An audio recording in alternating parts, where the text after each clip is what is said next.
Okay, hello everyone. Here I want to provide a tutorial on how to change hotspot password on Samsung M35 device. Well, a strong and updated hotspot password helps secure the data transmitted over the network. By changing the password, you reduce the risk of data interception, unauthorized access to sensitive information, and potential security breach that can occur with a compromised password. Okay, so let's go to the tutorial.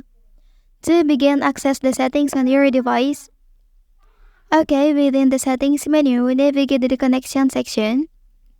And then select the mobile hotspot and tethering option to configure your device hotspot settings. So, choose the first option available to access the hotspot settings. And within this menu, tap on the password. Then change it according to your needs.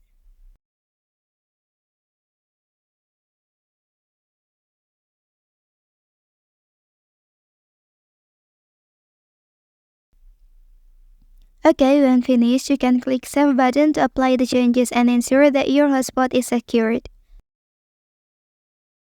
Well, that's the tutorial on how to change hotspot password on Samsung M35 device. If you are helped by this video, don't forget to like and subscribe to get other information from this channel. Thank you.